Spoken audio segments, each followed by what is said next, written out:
Questions. We have tons of them. What if some of those questions can be answered with a simple email? Now is that time, and welcome to Chat with Charlie. Host Stephanie Lynn is a certified spiritual life coach and psychic medium. She will work together with Spirit to answer both your submitted and live questions. Not only will Stephanie be providing you with insight, but also interviews with amazing guests. Now, your host of Chat with Charlie, Stephanie Lynn.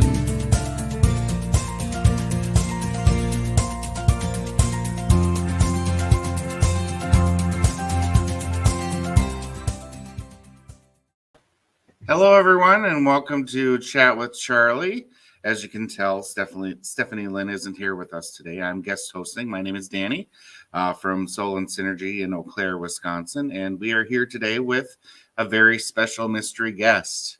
Our mystery guest today not only is a medium, but also does hair and has her own salon, and she has a really great story to tell us about her journey into the metaphysical world. So I would really like to welcome everyone to Lisa Rogers, who's here with us today.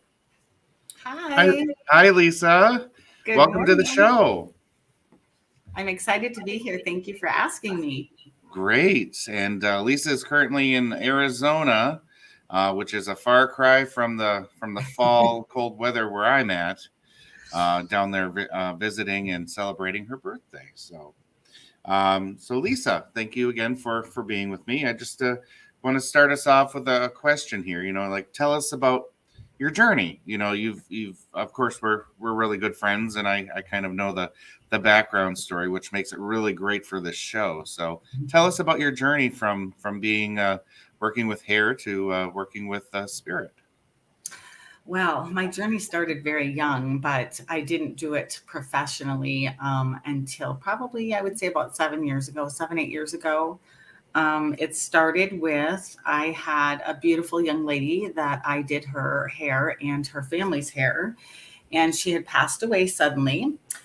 And I received a call that she had passed away, and within probably 2 days, I was out mowing my lawn, and she started coming in really strong. And she wanted me to deliver a message to her family to let them know that she was okay, and things that I would have not known about her or her family.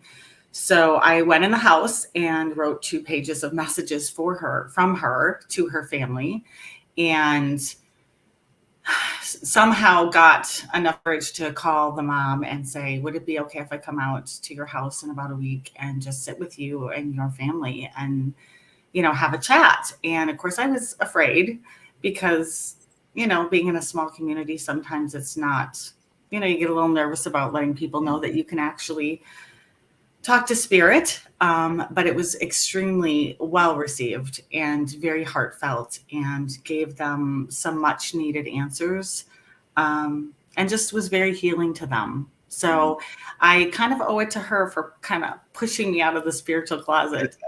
And that was kind of my journey. Once that door opened, it was like there was no closing it. It was like, here we go. Hang on. Yeah, definitely. And I know that we've talked about, when you were younger, you kind of had some interesting experiences and then just kind of pushed it out of the way. Like, what kind of things happened to you when you were younger? As far as I can remember, even being 2 years old, I remember having, visions and hearing and seeing and smelling and all the above. And as a child, it was very scary and I didn't understand. And then there were moments that it was really, really cool. So I was told that I had a really good imagination.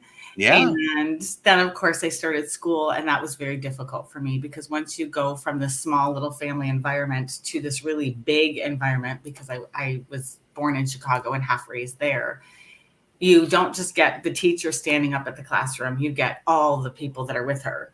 Mm-hmm. So then I was a really good daydreamer, and I wasn't getting very good grades because I was doodling on the paper and looking at all these spirits and talking to them. Mm-hmm. And of course, I didn't have anybody to explain that to me as a child. Right. So, but it was, there were moments that it was extremely scary, and there were moments that it was really a lot of fun.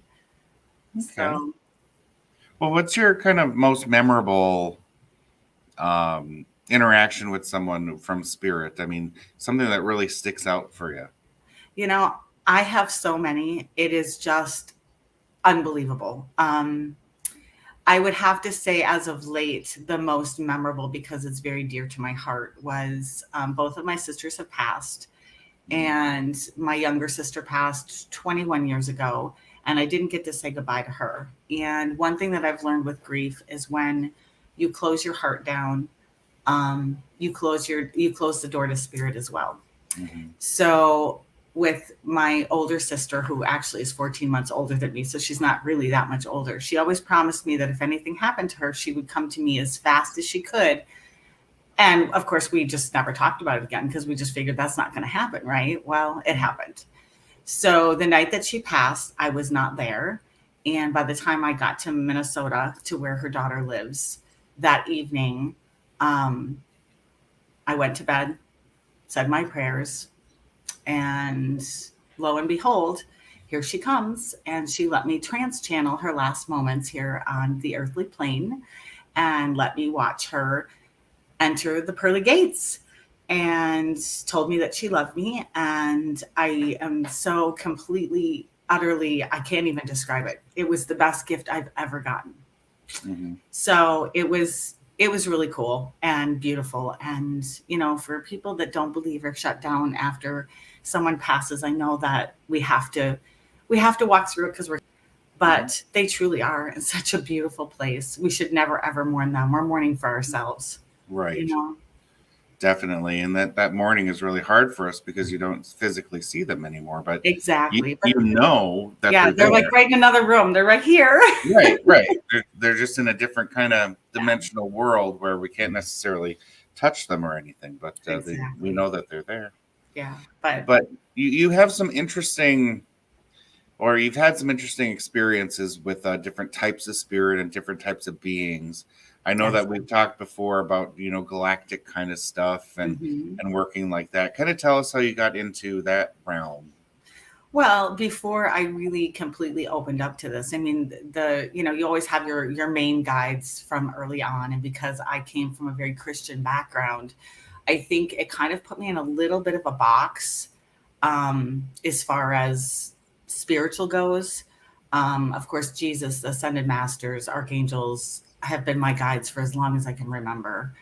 And I'm not unique. We all are. We all have these gifts. It's just that we forget about them as we get older and we have life experiences. And that's kind of, at least when I was growing up, it was a little bit like, okay, she's a little out there, right?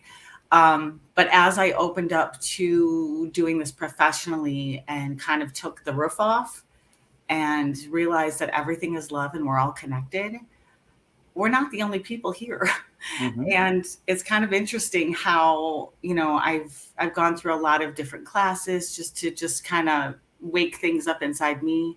And I went through a channeling program, and now I am a master channeler. And I have been able to channel things from galactic to ascended masters to Princess Diana to dragonflies to it is just.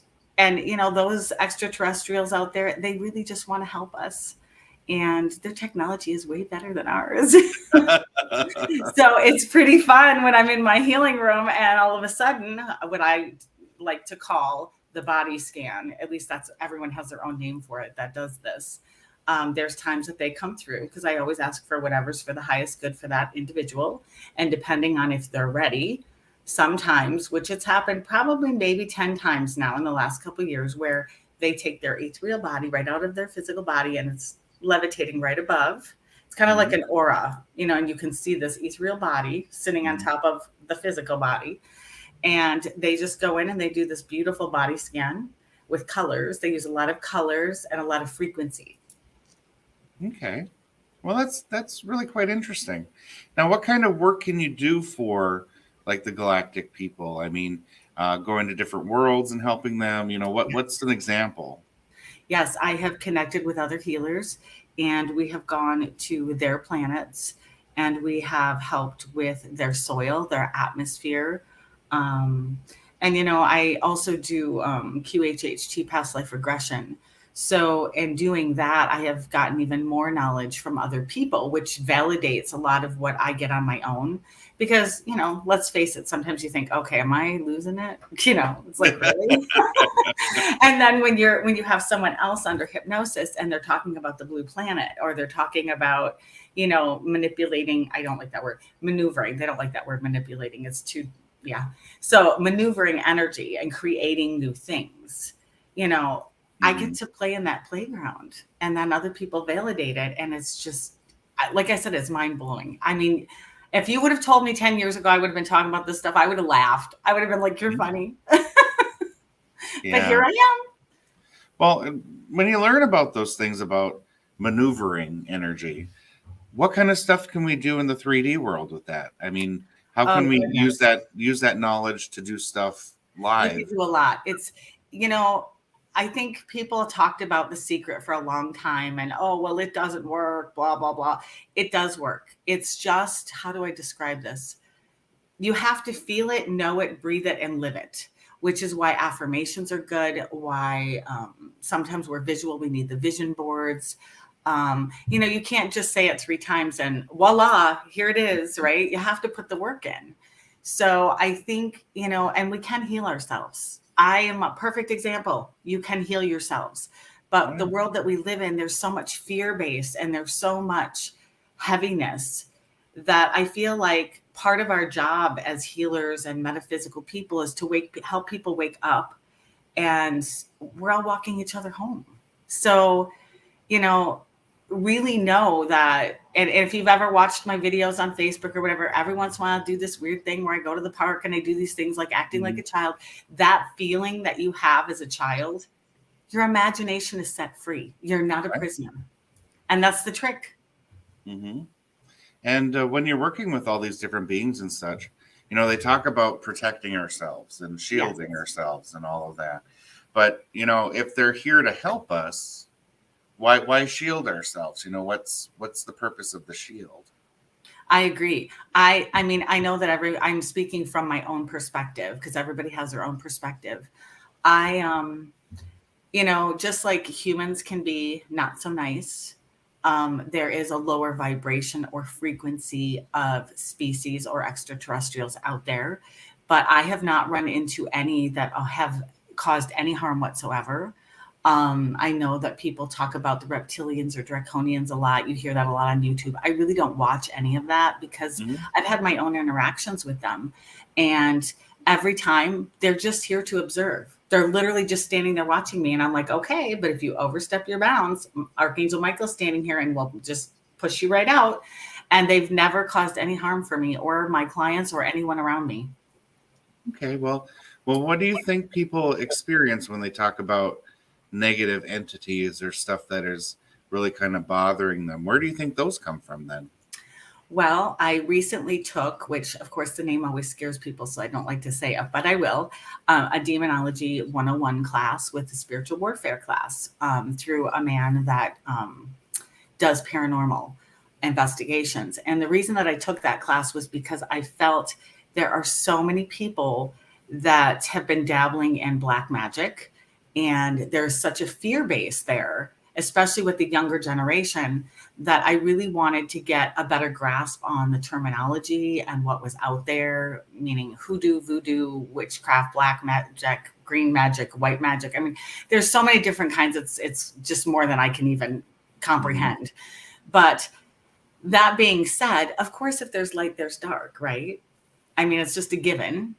But it's also your mind. It's your choice of what you think of. And the fear, it feeds off the fear. Mm-hmm. So the reason that I took the class was to help understand so that I can help those people, overcome that fear and release all of that so that they can just be in the light. Because let's face it, that's a way better place to be. Yeah, definitely. No, we have some comments coming through. We have Derek and Jackie saying hi and good morning. Ellie saying hi and good morning. Hello, you two. We have another Lisa in the comments saying, during QHHT, I have not seen the field above their body yet. I do see electric blue field around them, though. So Perfect. amazing. And that's the auric. Well, I call it the biofield or the toroidal field, but it's also the auric field. And sometimes it can go out 6 to 8 feet out. It can also go even further depending on how far you extend your energy. Because I've literally pushed mine out as far as as far as I can go. Like I test the limits all the time. I think it's fun. Yes. And then we have Diana saying good morning. So we Good have morning. some people watching us and hopefully learning something here. But as far as that demonology class goes, I know, like you said, that's somewhat of a bad word sometimes. Yes, for some people it really scares them. Is there any one kind that's more prevalent that kind of bothers people as far as the demons go? You know, there's quite a few, and I guess depending on what kind of environment you're in. I mean, as you know, there's different names of them. Some of them, more. What the one thing that I took away from that class more than anything, I would say, is there's not very many people that are possessed. They think they're possessed, but you have to invite them in, and sometimes it can be done accidentally, as we know, playing with things you shouldn't be playing with. Mm-hmm. But you have to invite them in. So a lot of times it starts out as an oppression or an infestation, is the first one, then an oppression, and then possession. So, you'll see people start to decline. And sometimes, especially if they demons don't want to haunt your house. They want to possess people, right? Okay. So they start off, doing those things. But the one thing that I will say is your loved ones can play games with you too. So they can touch your arm. They can flicker the lights. They can turn on the TV. Mm-hmm. So, you just have to know if it feels like it's coming from a good place, it's just your loved ones doing cartwheels over there going, hey, I'm here. I love you. I love you. I love you. So don't get totally freaked out the minute a light flickers or the TV comes on. Yeah. It isn't always a bad thing. No. And our mind always goes there because we always think of Exactly. threats, like something's threatening us. Like I know at my house, we have our television that just turns on by itself, and the remote control doesn't work to turn it off. We have to unplug the thing, and it knows it. And we had one instance where the TV went on, and my better half just kind of went to sleep, and then something smacked him in the head, saying, "I'm here," and I mean literally, he felt something smacking him. So they do kind of present themselves, and yes, all that. they do. That doesn't mean they're a bad thing, but we're talking about demons and possibly present our possession and all that. Yes. What about the opposite? Do we get possessed by angelic beings or anything like that? Do they come inside and work through us? Like that? I have never had someone from the other side possess me, but I also do trance channeling, which I allow them to come through me. And a lot of people will not do this. They draw the line, and that's fine. There's nothing wrong with that. Absolutely nothing wrong with that. I can't remember exactly. I don't know if it was Casey. Was it Edgar Casey that did the trance channeling? Mm-hmm. I think it was. He was like the sleeping prophet. Yeah, something like that. Yeah. And I don't know if it would be a secretary at the time, took notes of, everything that he channeled at the time. It's been so long ago since I read the book, so don't quote me on any of that. But I do know for me, a lot of times when that happens to me, I'm not trying. I was on a train actually in Arizona with a group of people that I didn't know. And I was sitting next to a young woman that I had just met. And we were chatting, and all of a sudden I looked at her and I said, do you know a so-and-so? And she looked at me, she started crying, and I thought, oh gosh, I did it again. Because the minute that happens, I know, uh-oh. Yeah.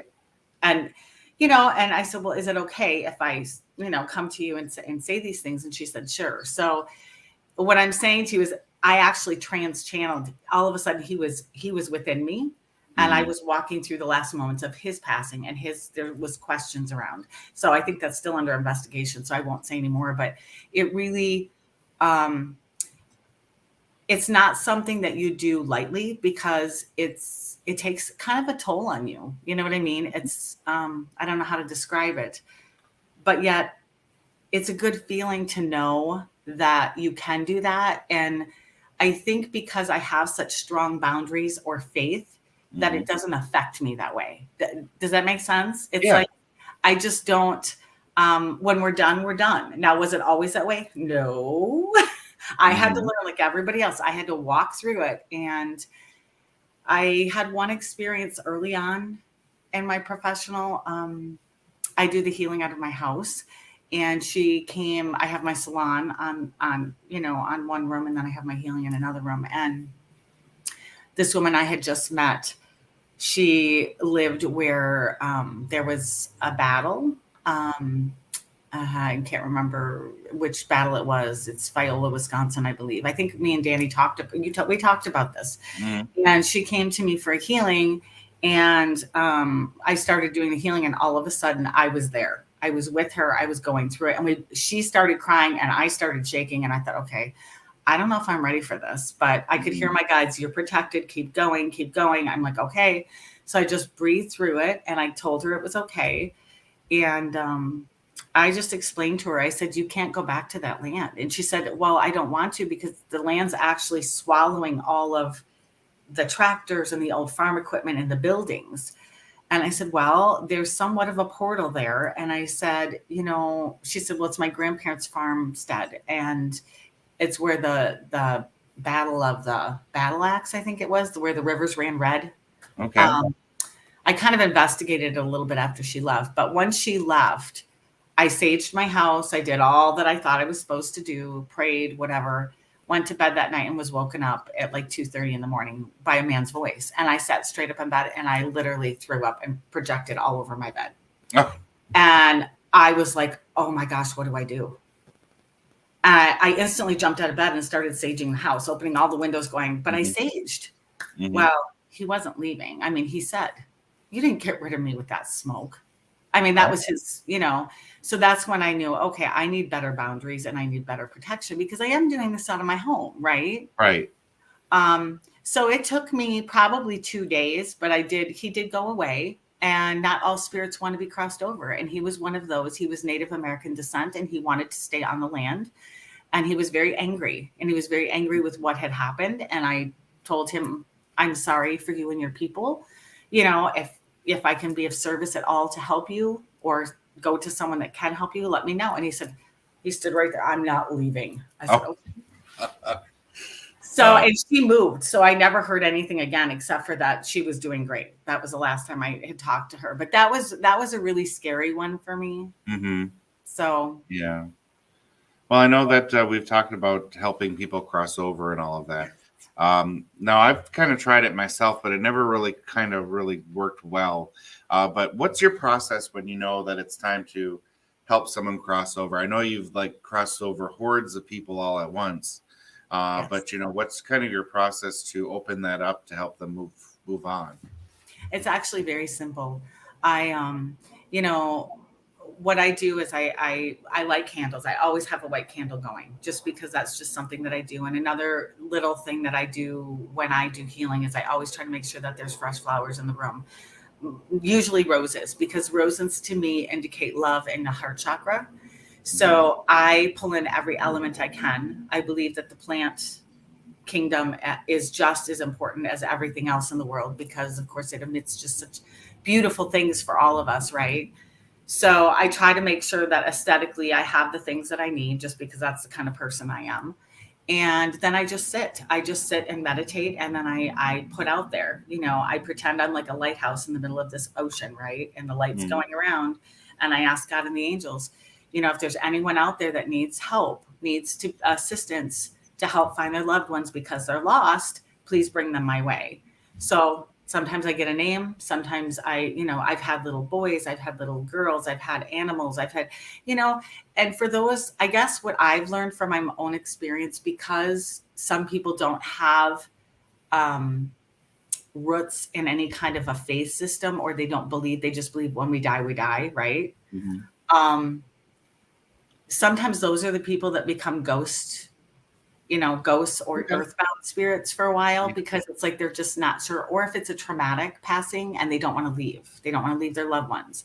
So I just say to them, if you are ready, I don't care what time of day it is, if you are ready, you come to me and I will do exactly that. So I've had it where it's been a year later that I did a reading for somebody, and then their dad will come to me at 2 a.m, wake me up and say, I'm ready. I'm like, okay. So I say the prayer in my head, and then I call upon their loved ones to greet them so that they're not afraid.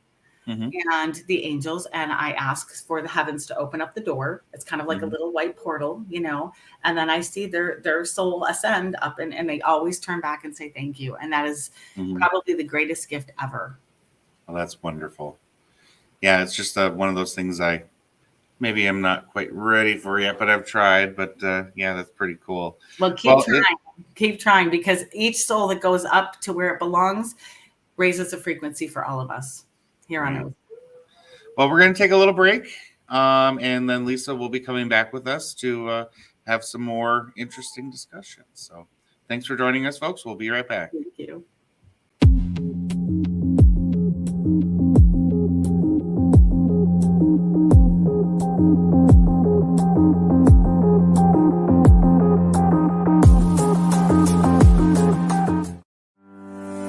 Ellie Weisensel's psychic medium is a medical intuitive that specializes as a body code practitioner. As an energy healer, Ellie offers additional services that allow her modalities to be intertwined with energetic healing. Within your subconscious lies information that knows everything about you and why you deal with specific conditions.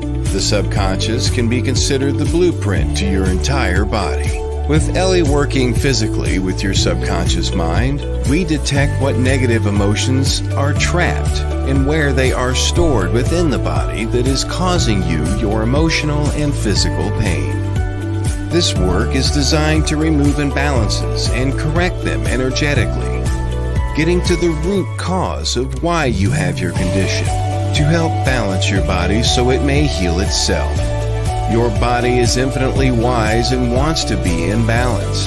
The body code is not only gentle for humans, but it is also a gentle process to help animals. For more information, contact Ellie Weisensel at the website below.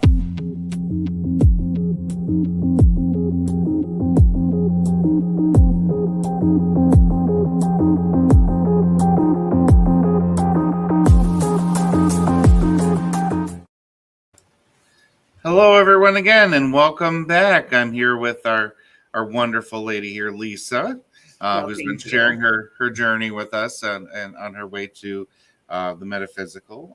One of the things I wanted to touch on, we kind of talked about it, was QHHT. What drew you to that modality? Spirit, of course. They always know where to lead me. Okay, well, what is the process of learning that? Like classes and stuff like that? Let's see. Well, it was during the pandemic. And I think the reason that I chose that specific one was that's where they led me. I had quite a few healing clients in my room on my table, guests that were experiencing some past life stuff. And once we talked about it and I gave them the guidance that my guides and their guides were giving them, their pain would stop. So I thought, aha, they're taking me somewhere with this. So that's when I started just on this long journey of because I like to try things or have them done to myself before I jump in. And QHHT is expensive and it's a lot of time. So I ended up doing it online instead of in person because of the pandemic. But it was actually perfect because it gave me the time to spend on it. So yes, I did it online. It was, I want to say $1,200 or $1,400 at the time for cost wise, and time wise, it was difficult for me because I couldn't do any in person. So my significant other got hypnotized a lot in the beginning. And then of course I had to submit, I don't remember if it was 25 or 50 actual sessions. You record them and then you write notes and then you submit all this stuff and you have to wait for it to be, reviewed and then they get back to you. But it was quite a long journey. And At first I thought, oh gosh, can I do this, for one? And for Mhm. two, my sessions go 4 to 8 hours. That's a long day to spend with somebody. Right. I'm asking them to give up a whole day to spend with me. Right. Right. But I want it to be for the highest good of everyone that comes. I always ask Spirit, bring me who you can work through me to help, because I'm truly just a vessel. That's all I am. And so, yes, that has been my journey. The process is like you do about an hour interview, and then you go into the hypnosis. And I try to take people through at least 3 past lives, and then speak to their subconscious, Mm-hmm. and then ask for healing on a mental, emotional, physical, and spiritual level. If there's anything in their body that can be healed, let's do so now. And if not at this time, can you give us indicators of what needs to change or what can be healed, or how? Mm-hmm. And I'm actually, because Dolores Cannon, what an amazing woman, Mm-hmm. because she does not allow you to do it online, and we're living in an online world, I'm actually looking into another modality, to do a little bit more online, because I've had people ask me from other states, can you do this? And, it's really, you can't do the Dolores Cannon QHHT. Right. So the last couple QHHT sessions that I've had have taken me, life between lives. And I've actually had that done myself. So that was really cool. And I'm currently doing a soul to soul blueprint, Akashic Records class. I'm hoping to be done in 3 months. I'm already a month in. So once I get that done, my guides are leading me to kind of make my own, either do the readings for the people or try to walk them through their own Akashic records, Mm-hmm. if they so choose. So that I might be able to do online. Well, they just said, yes, you will. So they just interrupted. So All yes, right. that's my hope. Okay. Well, you are the queen of classes. I sure am. A lifelong learner and all of that. What's been the most interesting course you've ever taken? Oh, goodness. The most challenging was the demonology class. Yeah. That was the most challenging for me. The most interesting, oh, goodness. I can't, I would say not even the classes that I've taken, but what Spirit and what my guests have taught me. Mm-hmm. Because with each person that I work with, it's like 1 minute you're the teacher, the next minute you're the student. Mm-hmm. And I'm determined that this is my last lifetime here as a human. So this is number 58 as a human. Mm-hmm. So that being said, I'm going to rest when I get done here. Right. So I think that's why I'm always trying to get more information. Okay. Learn as much as you possibly can. Exactly. And help as many people as you can. That is my mission. Well, let's talk about your salon and stuff like that. You recently, well, not, I guess not too recently, but you brought your salon back into your home. Yes. And when you're working with the client and you get a message, how do you deal with that when they're there to get their hair done and all of that, and you get a message? Yes. So quite a few of my clients know that I do this, right? And I do have a service now where it is a 20-minute service while their color is processing, where I do healing and messages. Because I don't, how do I say this? I don't do them separately. I add everything together, because I feel that I can have 20 different services that I offer, but the most healing that's most profound is when I'm in that room and just let Spirit speak through me and do what they need to do. Whether it's a loved one, whether it's their spirit guide, whether it's don't take that job, whatever, whether it's medical, whatever. And yes, I'm not a medical professional, but there's times that things come through for their for their medical needs, and I just tell them. So if it's a client that knows that I do this, I will say, hey, why am I seeing Tiger of the Tony Kellogg cereal? And he's like, I had that this morning. So it can get very interesting. If those walls could talk, boy, I don't know. Oh, I'm sure. It's fun. So how does someone, schedule time with you or websites, Facebook, and all of that? I am on Facebook, and I also have a website. It's Angel Inspired Healing and Hair LLC. The website is www.angel hyphen inspired hyphen healing hyphen com. And then I also have my phone number, 715-869-3408. Oh, cool. That's wonderful. So along with the QHHG, the Life Between Lives, demonology, I mean, we've gone through a whole laundry list of stuff here.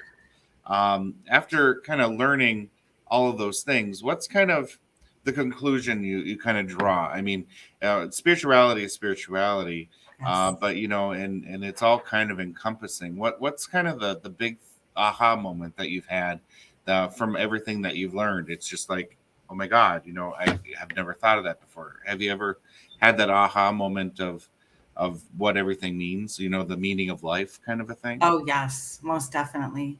And I don't know if we've talked, maybe we have talked about this, Danny.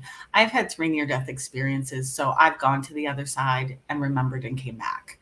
And the thing is that I think the biggest thing is from a very early age. I remember I would always have these visions of being in this great room with this big tapestry, and this machine was always going, and all these colors were being woven together. And I never understood what that meant. I was like, why do I keep seeing this vision? This is so strange. Should I become a quilter? What is wrong with me? Right. So basically what happened was, when I had my own session with this beautiful soul in Ireland not too long ago, Life Between Lives, I asked about that. I asked about that particular scene that I always see. And my subconscious, like with QHHT, said, you're all woven together because you're all from source. And I call that source God, right? Mm-hmm. So we're just different aspects of each other. And I kind of look at it as it's like a kaleidoscope. And, as humans, we're here to learn and grow. And the biggest thing to get us all where we need to go is love, forgiveness, compassion. And I think sometimes I wish I could just take people and show them and let them feel and experience even just part of what I've experienced, and how utterly indescribably beautiful it is. It is just, I think it would change people. I think it would literally make them realize that we have to help each other. Mm-hmm. And that's really the whole point, isn't it? Yeah, it really is. And yet it's not just here. There's I can't even tell you how many planets there are, and how many that we don't even know about. I mean, it's crazy. Right. So like, you're doing your process, you're doing client's hair or anything like that. Well, how do you approach it when you come across someone who is like totally closed to this, and you get a message for them? How do you get that across to them? I have to ask, I usually will say, are you comfortable? And then I explain what I do.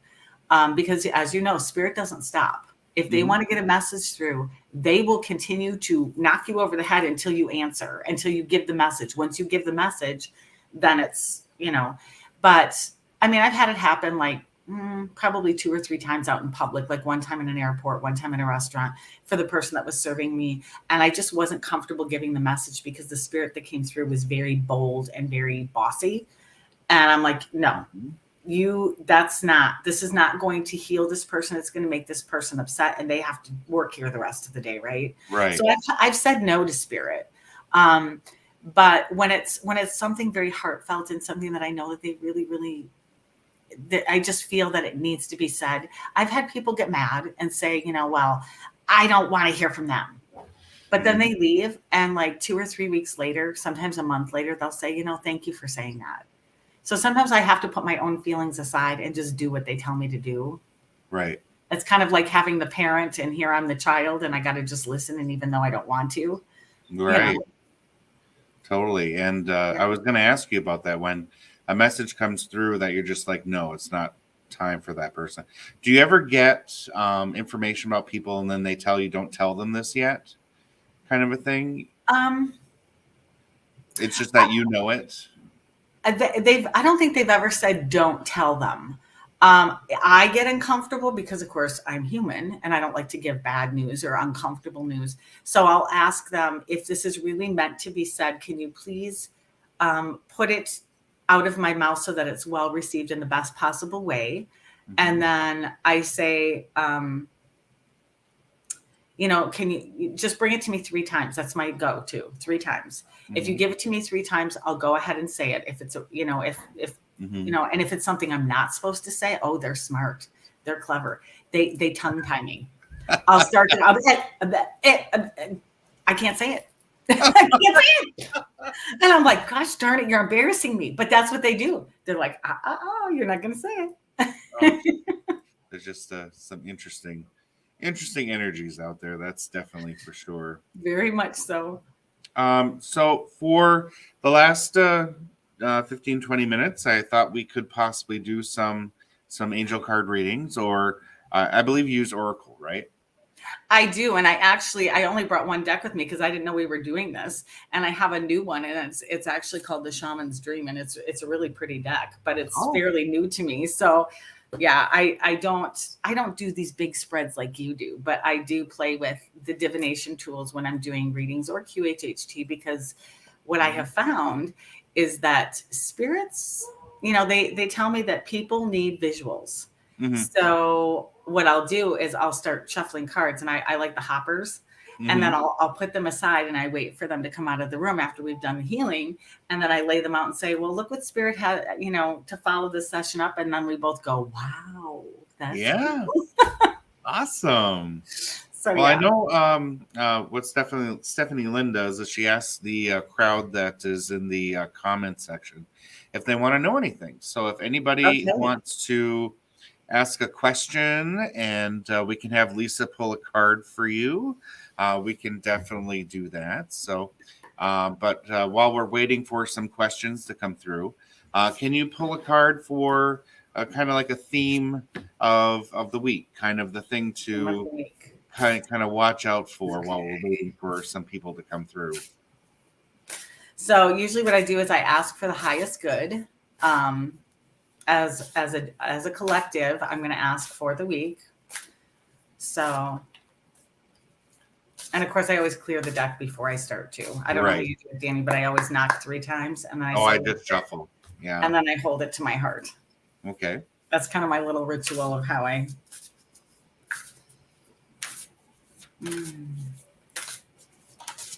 Well, and there goes a jumper.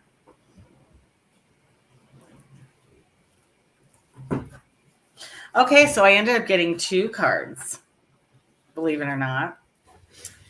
So the first card that I got for the week, so I don't know who's listening, but this is for somebody.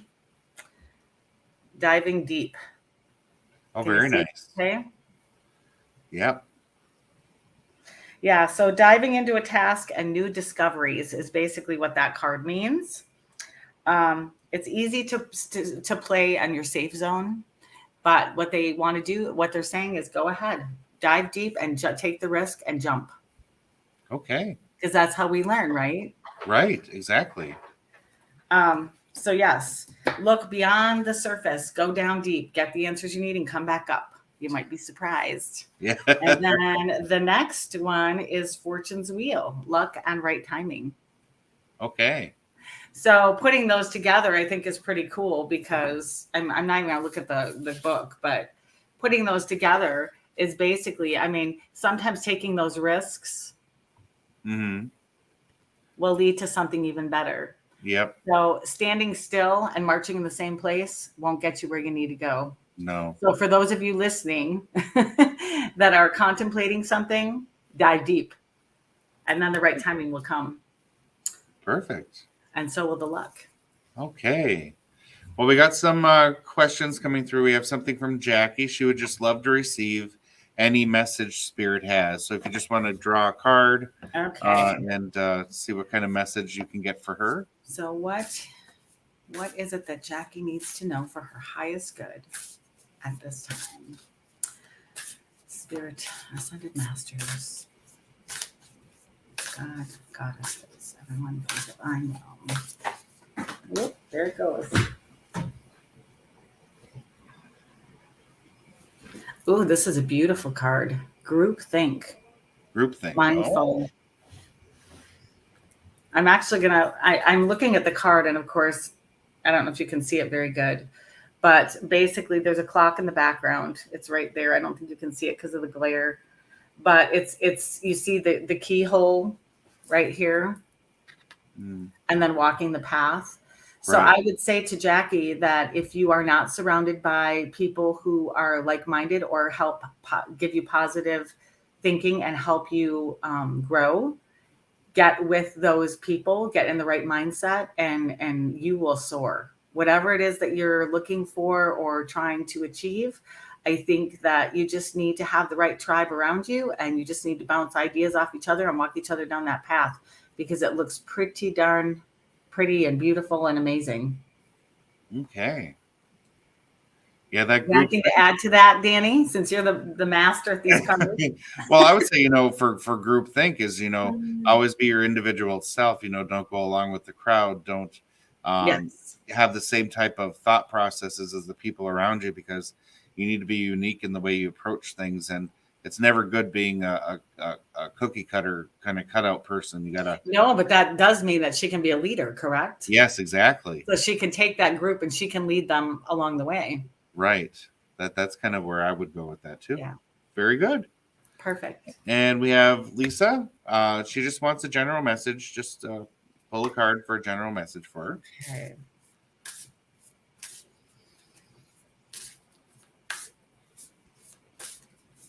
Lisa, general message. Guides, ascended masters, archangels. Oh, so 2 popped out. The horned cactus, which is resourcefulness, and stars in the sky. So this is the horned cactus. Oh, interesting. Resourcefulness. So I would say blooming through resiliency. Mm-hmm. When nothing seems to be happening fast enough, or your ideas have dried up, you begin to question your relevance. During these periods in life, you might feel like you're giving up, frustrated, or resentful, that success will never happen for you. The issue here, however, is matter of perception. The horned cactus thrives in the barren desertscape, offering you the gift of water when all appears to be dry. If you look at its body, you see the natural thorns that protect it from predators and elements. What you don't see are the deep roots that extend far into the earth, filling it with continuous flow of water. This succulent is a symbol of resilience, resourcefulness, of your needs being met in spite of the appearances of the contrary. It is a reminder that the courage, inherent wisdom needed to dig deep below the less than friendly surface that hides a rich underground world can connect you to the magical truth and trust. Wonderful. And then, of course, yep. Stars in the sky, limitless possibilities. Right. So you see how spirit is so good about, giving you, guiding you. It's like, yeah, here you think it's a desert scape, but yet your roots are deep down, pulling in all the water and everything that you need. So Lisa, I would say that you're one tough cookie and you're a warrior. So keep going and know that there's stars in the sky and there's limitless possibilities. So don't let anybody take you down. Yeah. And that's just not because her name is Lisa too, So. Right. We have a popular name. I know. I think everybody watched, their mothers all watched the same soap opera. That's what I always say. Okay. Well, we have Jenny who asked a question. She says, I was told I'm a healer. I was wondering if spirit can give me a little bit more insight. Okay.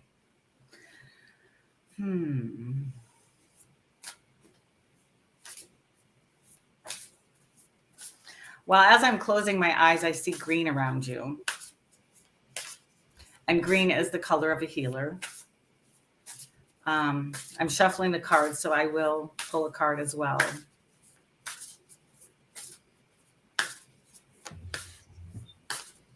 There's so many possibilities with healing, by the way, as well. Whoops.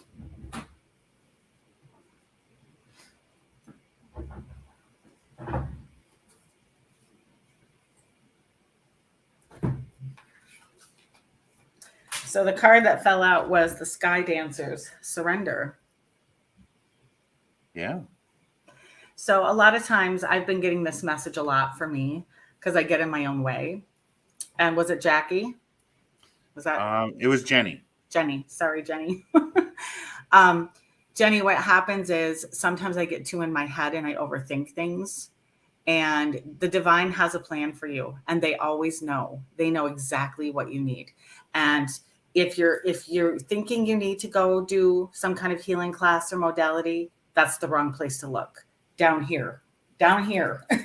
If it feels exciting and it feels joyful, that's exactly where spirit wants you to go. So surrender this and listen to your gut, and that will help you each and every way. And know that sky's the limit. You can use color, you can use hertz, vibration, frequency, sound. Remember earlier in the conversation when I talked about maneuvering energy, the mind stops us. It stops us from so many things, and we overthink, and then we listen to everybody around us. So go within, surrender this mind thought, and just go and play. And you will find exactly what kind of healing you should be doing. Right. And surrender is really what it's all about. It's giving into, or not giving in, I guess you would say, kind of getting rid of your ego and just surrendering exactly to the experience and to what you need to be doing. That's when the magic happens. That is definitely. Yeah.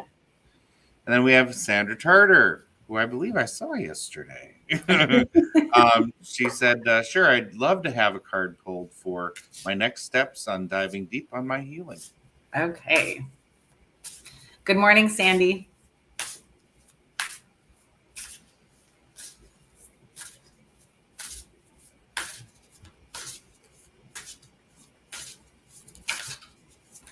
Oh, and there it goes.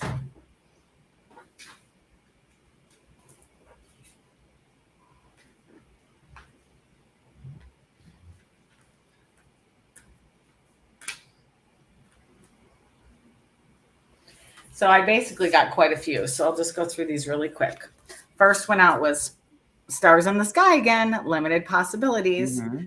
So, of course, knowing that when I look at this and when I tap into your energy, Sandy, I feel that it is a limitless possibility, but I also feel like you need to start going further up, meaning working more with starseed energy. I think that's going to take you to a whole different level. If you're not already doing it, start going there, because I really feel that it just feels right to me and every fiber of my being as I say that. The next card is in the hand. The universe is your partner. So again, surrendering to the universe and opening and expanding your mind. I also feel like light. Lots of light coming through your crown chakra. I don't know if what your strongest gift is, if clairvoyance is, but I really feel that that's going to be maybe playing more into your future if it's not already, connecting to that source light through your crown and connecting to the extraterrestrial energy, because that's really such a high frequency, and once you get there, it just feels so good, you can't stop, right? And then of course the last one, straddling worlds, wandering between realms. So that, I mean, when you look at this, that's exactly what they're saying to me. Straddling between worlds, we have to, we're keeping one foot here on earth and the other one's up here, which is what we do, right? Mm-hmm. And like I said earlier, the whole aspect of healing is sky's the limit. We can heal ourselves. We can help other people heal themselves. If they're not open and willing, then there's nothing more we can do for them, right? We can lead a horse to water, but we can't make them drink. So it's our job as a healer to just be able to speak and be well received, and to use our hands and every part of our being, and letting spirit guide through like a radio station, right? Just to tune us in. But guess what? We can channel from everywhere. There's planets all over the place. So bring it all. Go big or go home, right? Go big or go home. Yeah, definitely. Wonderful. And then we have a last one here we can sneak in from Maria. She just says, I would love a card just to see what surprises pop up. Okay. Maria. Maria.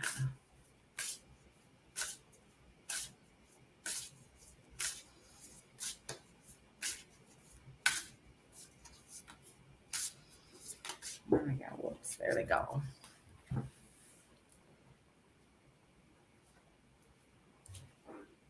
I got 3 again. I guess it's a 3-card day. So the first one was Eye of the Needle. Intentionality. So whatever it is that you're working on or that you're thinking about, or if it hasn't come up yet and it's about to present itself, make sure that you are focused, and have the intentionality for what it is that you're trying to achieve. And the next one was the Horned Cactus, resourcefulness. Again, this card shows up again. So again, remember, if you feel that there's scarcity around you and that you're drying up and things aren't working as they should, just take a minute, retract your energy for a minute, and remember, your roots go deep beneath that sand and you have all the resources you need. And then last but not least, Moon Maiden, new beginnings. And we have a full moon coming up. So maybe if you're into, the moon energy, go out and put your intention on a piece of paper of what you're looking for or what you would like. And what I do is I have an oblong shell and I use tobacco, and I go ahead and I light it, and then I send it up to the moon for the energy and for it to be well received and for it to manifest. So what I would tell you is whatever you're thinking about or working on, clear focus, intentionality, know that the resources are all within you and below you and above you and all around. And new beginnings are coming for you. So get ready. Wonderful. All right. I guess before we close, I want to put in a shameless plug for our wellness fair this Saturday in Rochester, Minnesota. Exciting. At the Eagles Club from 10 to 5. So if anybody's in the Minnesota area with Rochester, feel free to come and check us out at the Eagles Club. It's going to be really an awesome time. But overall, I just want to thank Lisa for joining us. I know you had to get up early because you're 2 hours behind us. And really thank you for being here. And I believe the guests learned a lot from you today. Well, it was my pleasure. Thank you. Definitely. And thank you, everybody, for joining us for Chat with Charlie. And Stephanie Lynn will be back to come back to the show next week, I believe. So thanks again for allowing me to guest host, and take care, everyone. Blessings to all. Thank you. Definitely. The truth is here and now on WLTK-DB Talk Radio at WLTK-DB.com.